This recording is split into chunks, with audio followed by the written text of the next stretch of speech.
Welcome to Shukla study point. आप सभी का स्वागत है आपके अपने YouTube channel Shukla study point में। मैं शिवम शुक्ला आप सभी दोस्तों का हार्दिक स्वागत करता हूं। आज की वीडियो के माध्यम से हम लोग चर्चा करेंगे इतिहास के सेकंड पेपर के बारे में। इससे पहले इतिहास के पेपर 1 का सिलेबस आप लोगों ने देख लिया। बीए के 5th सेमेस्टर में अगर आप हैं तो आपको 2 पेपर देने होंगे हर एक सब्जेक्ट के। तो इतिहास आपको बता दूं, 2 प्रकार के इतिहास आप पढ़ते आ रहे हैं अभी तक। एक मध्यकालीन इतिहास होता है और एक प्राचीन इतिहास होता है। मध्यकालीन इतिहास को इतिहास भी कहते हैं, यानी हिस्ट्री केवल। तो अगर आपका केवल हिस्ट्री है तो आपका ही ये सिलेबस है, ठीक है। और मध्यकालीन इतिहास या इतिहास का सिलेबस है, प्राचीन इतिहास का सिलेबस, दोनों पेपर मैं ऑलरेडी डिस्कस कर चुका हूँ। अब चैप्टर वाइज वीडियोस आपको प्रोवाइड करवाने और मॉडल पेपर बाकी हैं, जल्द ही वो भी आ जाएंगे, ठीक है। तो आपको परेशान नहीं होना है। तो 5th सेमेस्टर के जब आप दूसरे पेपर में जाते हैं, अधिकतर सब्जेक्ट में आपको क्या होता है कि दूसरे पेपर में कई पेपर आपको देखने को मिलते हैं। जैसे कि यहाँ पर आपको सेकंड पेपर में 3 पेपर आपको पढ़ने पड़ेंगे, मतलब 3 पेपर में से कोई एक पढ़ना पड़ेगा, ठीक है। अब ये चूज आपको करना है कि आपको ए वाला पेपर पढ़ना है कि बी वाला कि सी वाला, ठीक है। ये आपको चूज करना पड़ेगा। 2025, 26, 27, 28 सभी के लिए सिलेबस यही है। किसी भी विश्वविद्यालय में पढ़ रहे हैं तो भी आपको, मतलब हर एक विश्वविद्यालय में आपको ये जो है चूज करने वाला मिलेगा। जैसे कि आपको पेपर 2 के ए वाले कॉलम में आपको पढ़ना है आधुनिक विश्व का इतिहास, 1453 से लेकर के 1815 ईस्वी तक के इतिहास के बारे में, वो भी आधुनिक विश्व का इतिहास आपको पढ़ना है, ठीक है।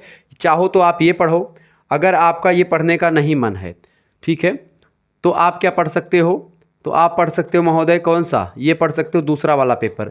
दूसरा वाला जो है यानी दूसरे का जो बी वाला पोर्शन है, इसमें आपको क्या पढ़ना पड़ेगा, मध्यकालीन भारत का सामाजिक, आर्थिक और राजनीतिक इतिहास या सामाजिक आर्थिक इतिहास आपको पढ़ना पड़ेगा। 1200 ईस्वी, यानी कि 1200 ईस्वी मतलब कि दिल्ली सल्तनत के बारे में आपको जानना है। बेसिकली दिल्ली सल्तनत में एक प्रकार से समाज कैसा था, सामाजिक व्यवस्था और आर्थिक व्यवस्था कैसी थी।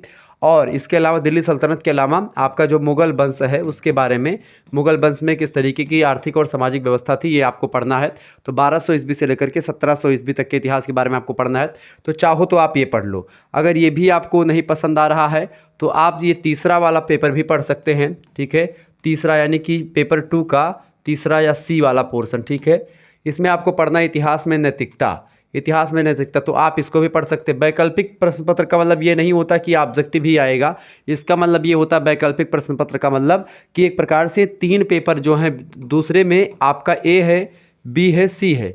आप चाहें तो आप ए पढ़ें, चाहे बी पढ़ें, चाहे सी पढ़ें, कोई एक ही पढ़ना है, ठीक है। ऐसा नहीं कि तीनों एक साथ पढ़ना है। अब ये कैसे पता चलेगा कि हमको क्या पढ़ना है, तो आप अपने कॉलेज में देखेंगे कुछ प्रोफेसर्स आपको बता देंगे कि आपको ये पढ़ना है, ये पढ़ना है, तो आप उनके हिसाब से भी पढ़ सकते हैं। नहीं तो आप एक प्रकार से इसको चूज भी कर सकते हैं कि हमको क्या पढ़ना है, ठीक है। तो आप इसमें जब आपका एग्जामिनेशन फॉर्म भराया जाएगा, एग्जामिनेशन फॉर्म जब आपका भरा जाएगा तो उसी दौरान आपको एक प्रकार से चूज करने को ऑप्शन आएगा कि आप क्या पढ़ना चाहते हैं, टिक करेंगे। तो आप उसी समय एक प्रकार से जो भी आपको इन तीनों में से पसंद हो वो आप टिक कर दीजिएगा। हालांकि सभी का मॉडल पेपर और सभी की वीडियोस मैं देने का प्रयास करूंगा, ठीक है। तो परेशान नहीं होना है, आप जो भी चूज करेंगे तो सभी का मॉडल पेपर तो कम से कम मैं दे ही पाऊंगा, ठीक है। चले, तो ये वैकल्पिक प्रश्न पत्र है आधुनिक विश्व का इतिहास। इसका सिलेबस देख लेते हैं। 1453 से 1815 ईस्वी में हमको पढ़ना क्या क्या। एक ओवरव्यू हम देखते हैं कि आखिरकार इसमें क्या क्या संकलित है। देखिए, इकाई संख्या 1, इकाई संख्या 1 की अगर बात की तो इकाई 8 इकाई में बटा होता है। इकाई 1 में हमको पढ़ना है 15वीं शताब्दी की शुरुआत में यूरोप की राजनीतिक और धार्मिक संरचना कैसी थी, यानी यूरोप में राजनीति किस तरीके की हो रही थी और धर्म एक प्रकार से कितना हावी था और धार्मिक स्थिति कैसी थी, धार्मिक संरचना कैसी थी पूरे के पूरे यूरोप में, कब 15वीं शताब्दी की शुरुआत में, यानी 1400 एक प्रकार से 1401 ईस्वी से लेकर के एक प्रकार से 1500 ईस्वी का जो समय होता है उसी को बोलते हैं 15वीं शताब्दी, ठीक है। 1401 से लेकर के 1500 ईस्वी तक का जो एक प्रकार समय है उसी को 15वीं शताब्दी बोलते हैं। तो 1401 से जो यही होता शुरुआती, 1401 से 50 के बीच का शुरुआती दौर है, ठीक है। तो उस समय यूरोप की राजनीतिक स्थिति क्या थी उसके बारे में जानने का प्रयास करेंगे। इसके अलावा यूनिट नंबर 2 में आपको क्या पढ़ना है, पुनर्जागरण के बारे में जानना है। पुनर्जागरण को अंग्रेजी में बोलते हैं रेनेसा।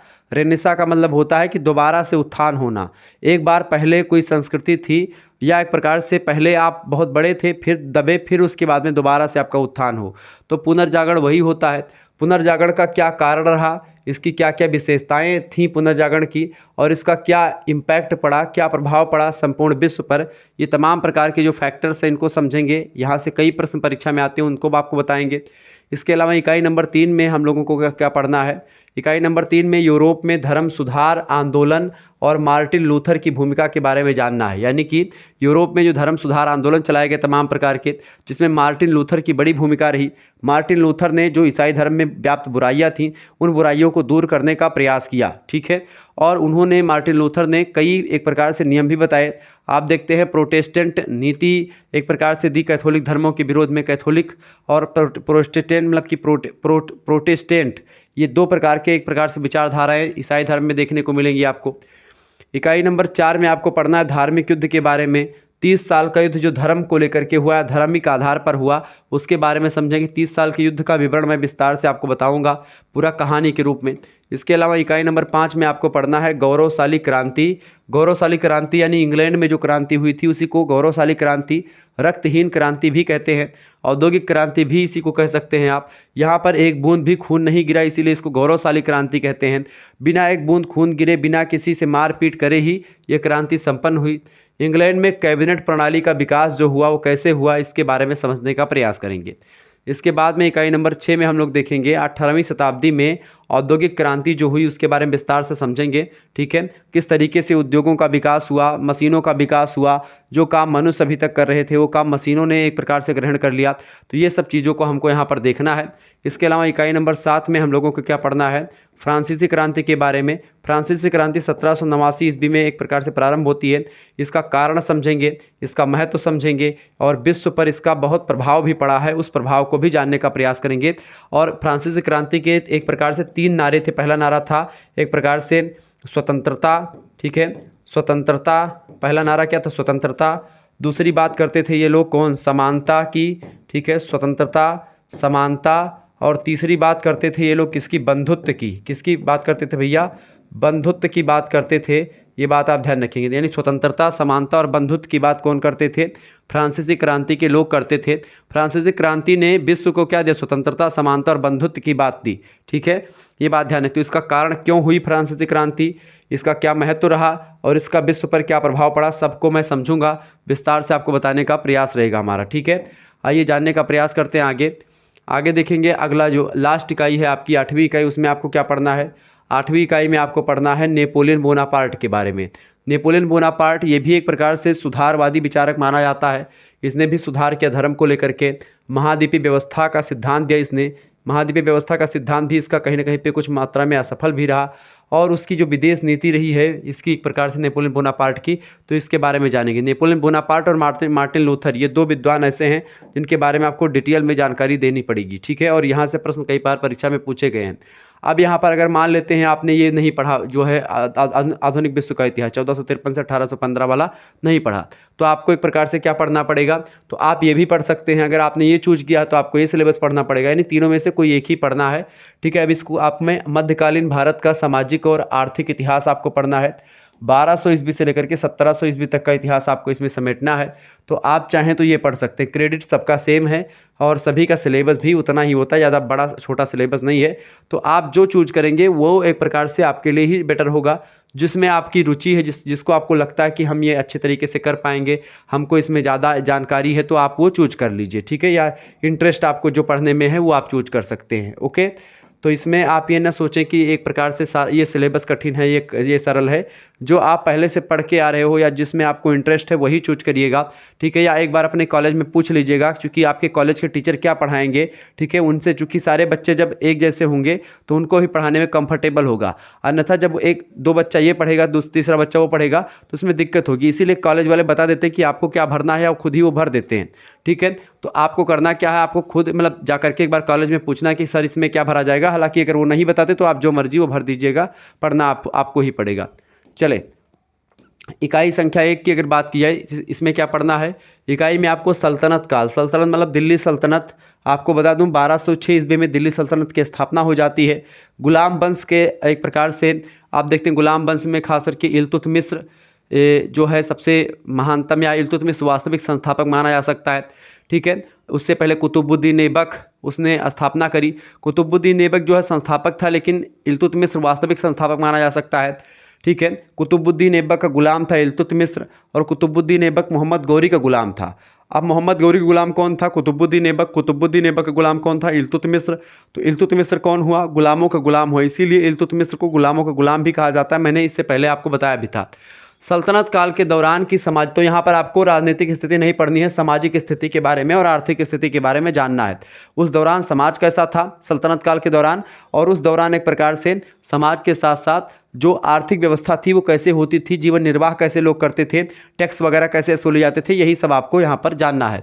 ठीक है, तो सल्तनत काल के दौरान यानी एक दिल्ली सल्तनत का समय कब से कब तक मान सकते हैं आप? 1206 ईस्वी से लेकर के और आप 1525 तक या 1526 तक आप मान सकते हैं। ठीक है, क्योंकि 1526 में क्या हुआ, इब्राहिम लोदी और बाबर के बीच में युद्ध होता है, पानीपत का प्रथम युद्ध, और इसी युद्ध में एक प्रकार से बाबर जो है हरा देता है इब्राहिम लोदी को। लोदी वंश की मतलब लोदी वंश खत्म हो जाता है, और लोदी वंश जो है ये अंतिम वंश होता है दिल्ली सल्तनत का। यहीं से फिर मुगल वंश की शुरुआत हो जाती है और दिल्ली सल्तनत जो है ख़त्म हो जाता है। क्लियर, ये बात ध्यान रखें। तो ये समय काल जो है ये दिल्ली सल्तनत का है। तो 1206 से लेकर के 1526 तक के समय में सामाजिक स्थिति के बारे में हम जानने का प्रयास करेंगे।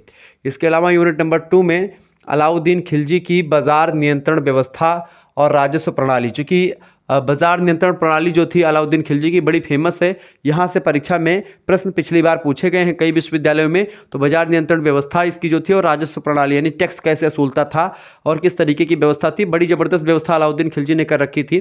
खिलजी वंश का एक प्रकार से सबसे प्रतापी शासक या सबसे एक प्रकार से पावरफुल शासक जो था अलाउद्दीन खिलजी ही था।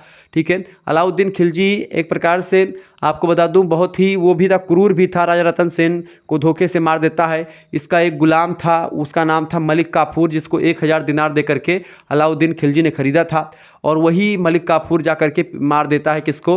राजा रतन सेन को। ठीक है, ये बात आप ध्यान रखेंगे। तो अलाउद्दीन खिलजी की अगर बात की जाए तो अलाउद्दीन खिलजी जो था ये एक प्रकार से बाजार नियंत्रण व्यवस्था अपने यहाँ पर लागू किया था, बाजार को कंट्रोल करने की व्यवस्था, और राजस्व यानी कि जो टैक्सेस होते हैं उनको एक प्रकार से मैनेज करने की व्यवस्था रखी थी। उसके बारे में समझेंगे क्या क्या व्यवस्था थी। इसके अलावा तीसरी इकाई में आपको भारत में सूफीवाद और भक्ति आंदोलन के बारे में पढ़ना है। भारत में सूफीज़म मतलब कि ऐसे संत, ऐसे महात्मा जो कि मुस्लिम एक प्रकार से देशों से आए या इन्हीं शासकों के, चूँकि दिल्ली सल्तनत से जो शासक आए या एक प्रकार से जो बाहरी आक्रांता आते थे उन्हीं के साथ साथ वहाँ के कुछ कवि, वहाँ के कुछ संत वगैरह भी आते थे। तो वही संत एक प्रकार से इनके साथ आते थे, यहाँ पर रहते थे, यहाँ की भाषा को सीखते थे, क्षेत्रीय भाषा का प्रयोग करके, और अपने यहाँ की शैली में, मतलब वो अपने यहाँ की शैली में, वो फारसी शैली में, मसनबी शैली का प्रयोग करते हुए हमारे यहाँ की भाषा, क्षेत्रीय भाषा में हमारे यहाँ की कथाओं को लेकर के अपने भगवान के बारे में लिख दिया करते थे, हमारे ही भगवान का प्रयोग करके अपनी शैली में चीज़ों को बताते थे। ठीक है, तो इस तरीके से सूफी एक प्रकार से विचारधारा में जैसे मलिक मोहम्मद जायसी हो गए, या एक प्रकार से आप देखते हैं हिंदी में मलिक मोहम्मद जायसी, शेख निसार, कुतुबन मंझन, ठीक है, ऐसे तमाम प्रकार के विद्वान हुए हैं, तो उन सभी के बारे में। और इसके अलावा भक्ति आंदोलन जो हुआ, खास करके भक्ति आंदोलन भी इसी समय हुआ है। हिंदी साहित्य में आप देखते हैं ये 526, ये सब वही दौर है 1300-1400 ईस्वी के दौरान, जहाँ पर भक्ति आंदोलन अपने चरम पर था दिल्ली सल्तनत के समय में, क्योंकि इस समय मुस्लिम आक्रांता हावी हो रहे थे और हिंदू संस्कृति भी दबी जा रही थी, और कहीं ना कहीं पे तब एक प्रकार से भक्ति आंदोलन का उदय भी जरूरी हो गया था, तो उसके बारे में समझेंगे। इसके अलावा इकाई नंबर 4 में सल्तनत काल में जो महिलाओं की स्थिति थी उसके बारे में समझेंगे, यानी दिल्ली सल्तनत काल में महिलाओं की स्थिति, महिलाओं की सिचुएशन कैसी थी उसके बारे में जानेंगे। ठीक है, बहुत ही इंपॉर्टेंट प्रश्न, परीक्षा में कई बार आया हुआ है ये प्रश्न। इकाई नंबर 5 में हम लोग देखेंगे मुगल काल के दौरान भूमि राजस्व प्रणाली कैसी थी। भूमि राजस्व प्रणाली मतलब क्या होता है, यानी कि एक प्रकार से जो लगान ली जाती थी या जो खेती करने वाले से टैक्स लिया जाता था, जो भूमि पर एक प्रकार से, मतलब जैसे कि आपके पास 10 बीघे तो आपसे कुछ पैसे उधार टैक्स के रूप में सरकार लेती थी, ताकि आप 10 बीघे खेती पर, 10 बीघे खेत पर खेती करते हो, इसके बदले में आपको टैक्स देना पड़ता था, लगान देना पड़ती थी। तो वो कैसी व्यवस्था थी, कितने खेत पर कितना देना पड़ता था, सब कुछ आपको बताऊंगा मुगल काल के दौरान। मुगल काल यानी आप समझे मुगल काल कब से कब तक मान सकते हैं, 1526 से लेकर के 1707 ईस्वी तक आप मुगल काल मान सकते हैं, अगर एक सही तरीके से देखें तो। चूँकि 1707 में क्या होता है, मृत्यु हो जाती है, किसकी हत्या हो जाती है, क्या नाम है उसका, औरंगजेब, तो उसकी, और 1526 में बाबर एक प्रकार से स्थापना करता है मुगल वंश का। तो बाबर के बाद में हुमायूं के बाद में अकबर के बाद में आपका क्या आता है, अकबर के बाद में आपका जो है शाहजहां, ठीक है, उसके बाद में नहीं, अकबर के बाद में जहांगीर, अकबर का लड़का जहांगीर, उसके बाद में फिर जहांगीर का लड़का शाहजहां जिसने ताजमहल बनवाया था, और शाहजहां का लड़का आपका ये क्या नाम है उसका, दारा शिकोह बड़ा लड़का था, उसके बाद में उससे छोटा था कौन, उसका क्या नाम था, औरंगजेब। और जब ये मर जाता है उसके बाद में फिर मुगल सल्तनत जो है एकदम से अपने पतन की ओर अग्रसर हो जाता है और यहीं से मुगल वंश मान सकते हैं। और आपको 1700 ईस्वी तक ही पढ़ना, 1800 ईस्वी तक, बस इतना ही, ठीक है, 1700 ईस्वी तक। तो बस यही इतना आपको पढ़ना है मुगल वंश में। तो मुगल काल के दौरान, इस काल के दौरान, इस समय के दौरान भूमि राजस्व व्यवस्था यानी कि जो जमीन को लेकर के टैक्स वगैरह व्यवस्था होती थी उसके बारे में समझेंगे। इसके अलावा इकाई नंबर आप 6 में पहुंचेंगे। इकाई नंबर 6 में मुगल काल में वाणिज्य यानी कि एक प्रकार से जो कॉमर्स होता है उसके बारे में समझेंगे। और व्यापार यानी कि एक प्रकार से जो व्यापार वगैरह या जो है एक प्रकार से व्यापार या एक प्रकार से जो भी वाणिज्य वगैरह होते थे, व्यापार वो कैसे होते थे, कहाँ कहाँ पर व्यापार, आयात निर्यात कितना क्या क्या होता था, सब कुछ इसके बारे में जानेंगे। इसके अलावा इकाई नंबर 7 में हम लोग मुगल काल के दौरान बैंकिंग प्रणाली का विकास कैसे हुआ इसके बारे में समझेंगे। बैंकिंग प्रणाली के विकास के बारे में समझेंगे कि बैंक प्रणाली कैसी थी और किस तरीके से इसका विकास हुआ मुगल काल के दौरान। इसके अलावा इकाई नंबर 8 में हम लोग मुगल काल के दौरान उद्योग का विकास किस तरीके से हुआ, उद्योगों के विकास में या उद्योगों में क्या क्या चीज़ें विकसित हो चुकी थी, ये सब चीज़ों को हम जानेंगे। तो इस तरीके से ये सिलेबस आपका हो गया। तो ये एक प्रकार से आपको यही पढ़ना है इकाई नंबर, मतलब दूसरे पेपर में, ठीक है, दूसरे पेपर के सेकंड वाले पोर्शन में। तो आपको ये पढ़ना है मध्यकालीन भारत का सामाजिक और आर्थिक इतिहास, जो है आपका 1400 ईस्वी से लेकर के, कब से पढ़ना है, 1200 ईस्वी से लेकर के 1700 ईस्वी तक, ठीक है। इसके बाद में आपको क्या पढ़ना है, प्रश्न पत्र तीसरा, इतिहास में नैतिकता के बारे में, ठीक है। इसको समझ लेते हैं। ये वाला है आपका दूसरे नंबर का पेपर का सी वाला पोर्शन, ठीक है। इसमें आपको इतिहास में नैतिकता पढ़नी है, ठीक है। इन सभी के मॉडल पेपर, महासंग्राम वीडियो और कुछ चैप्टर्स आपको यहाँ पर जो इंपॉर्टेंट होंगे उनको मैं बता दूंगा, तो परेशान नहीं होना। वैकल्पिक प्रश्न पत्र की अगर बात की जाए तो इसमें आपको क्या पढ़ना है, आपको एक प्रकार से इतिहास में नैतिकता के बारे में पढ़ना है। अब यहाँ पर अगर आपको बताऊँ, अगर आपको ये पसंद है पढ़ना तो आप ये पढ़ सकते हैं, बाकी नहीं तो दूसरा 2 पेपर आपके पहले भी हैं तो उनको आप चूज कर सकते हैं। जो भी आपको पढ़ने की इच्छा हो आप वो पढ़ सकते हैं, ठीक है। चले, इकाई नंबर 1 में आपको इसमें क्या पढ़ना है भाई, इतिहास में नैतिकता, ठीक है। यहाँ पर मैं लिख दे रहा हूँ इतिहास में नैतिकता, ये आपके पेपर का नाम है, ठीक है। तो इसमें पहले क्या पढ़ना, नैतिक नीति शास्त्र का परिचय आपको समझना है कि नीति शास्त्र होता क्या है। एथिक्स के बारे में यहाँ पर आपको विस्तार से बताएंगे हम, नीति शास्त्र क्या है, कैसे है, उसका पूरा परिचय डिटेल में जानकारी देंगे। इसके बाद में इकाई संख्या 2 में हम लोग नीति शास्त्र के जो निर्धारक तत्व हैं उनके बारे में जानेंगे, जो मानदंडक हैं या मानदंड हैं नीति शास्त्र के, या कौन कौन सी नीतियाँ या किन किन मुद्दों पर कौन सी चीज़ें अच्छी हैं कौन सी बुरी हैं, ये सब चीज़ें। इसके अलावा अनुप्रयुक्त नीति शास्त्र, अनुपयुक्त या अनुप्रयुक्त नीति शास्त्र के बारे में समझेंगे, इनका प्रयोग अभी नहीं हुआ है। इसके अलावा इकाई नंबर 3 में हम लोग पढ़ेंगे नीति शास्त्र को समझने के लिए विभिन्न प्रारंभिक जो भारतीय दृष्टिकोण या भारतीय पॉइंट ऑफ व्यू रहा है, जो कि एक प्रकार से नीति शास्त्र को समझने के लिए प्रयोग किया जाता है, उसके बारे में जानने का प्रयास करेंगे। इसके अलावा इकाई नंबर 4 में हम लोग पहुँचेंगे। इकाई नंबर 4 में प्रारंभिक भारतीय नीति शास्त्र का सर्वेक्षण यानी सर्वे करेंगे, देखेंगे कि आखिरकार एक प्रकार से वेद में क्या नीति बताई गई है, वेद में क्या मोरल जो है एक प्रकार से संदेश दिया गया है, नैतिक संदेश दिया गया, उसके बारे में गीता और वेद दोनों को एक प्रकार से विस्तार से हम बताएंगे कि आखिरकार इन दोनों में क्या मोरल वैल्यूज़ दी गई हैं, क्या मोरल बातें बताई गई हैं, क्या नैतिक मूल्यों के बारे में बताया गया है। बहुत सारे नैतिक मूल्य वेदों में और आपको गीता में मिल जाएंगे, उन सभी के बारे में आपको समझाऊंगा। इसके अलावा इकाई नंबर 5 में हम लोग पढ़ेंगे धर्म और तर्क संगतता के बारे में, यानी कि एक प्रकार से धर्म और एक प्रकार से विज्ञान या तर्क, धर्म में जो तर्क की व्यवस्था है उसके बारे में समझने का प्रयास करेंगे। इसके अलावा भक्ति आंदोलन जो एक प्रकार से हुआ तो भक्ति आंदोलन हम समझेंगे, ठीक है। इसके अलावा अरबिंदो और विवेकानंद के विचार और नैतिक दर्शन, इसके श्री अरबिंदो या अरविंद घोष या अरबिंदो, ये कुछ भी बोलो आप इनको, तो श्री अरबिंदो या अरविंद घोष या विवेकानंद जी, महाराज स्वामी विवेकानंद जी को आप सभी लोग जानते होंगे, अरबिंदो जी को भी जानते होंगे। तो इनके विचार और इनके नैतिक दर्शन, इन्होंने जो मोरल वैल्यूज़ दिया है, नैतिक दर्शन जो इनके मोरल फिलोसॉफी हैं उनके बारे में विस्तार से आपको बताएंगे।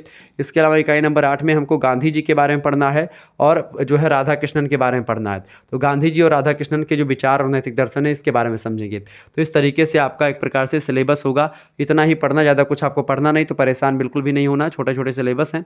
तो आपको निश्चित तौर पर तीनों सिलेबस मैंने आपको बता दिया, ठीक है, तो आपने देखा होगा। इसके अलावा अगर आपने अभी तक जो है प्राचीन इतिहास का सिलेबस नहीं देखा तो प्राचीन इतिहास का सिलेबस देख लें आप। देखिए पेपर नंबर 1 में प्राचीन इतिहास में आपको पेपर नंबर 1 में क्या पढ़ना है, प्राचीन भारत का राज्य, अर्थव्यवस्था और समाज, ठीक है। इसके अलावा पेपर नंबर 2 में आपको पढ़ना है भारत में पुरातत्व, पुरालेख, पुरालिपि और मुद्रा शास्त्र। दोनों का सिलेबस हो चुका है, आप नहीं देखें तो प्लीज़ देख लें जा करके, ठीक है। चलिए फिर मिलते हैं हम नेक्स्ट वीडियो में, तब तक के लिए जय हिंद, जय भारत। आप सभी का बहुत बहुत धन्यवाद हमारे से जुड़ने के लिए। इसी प्रकार से अपना प्यार हमेशा बनाए रखेंगे। वीडियो को लाइक और चैनल को सब्सक्राइब कर दीजिएगा। ओके, चलिए सभी दोस्तों के पास वीडियो को शेयर भी कर दीजिएगा ताकि सभी दोस्त आपके इस सिलेबस को देख पाएँ और जान पाएँ।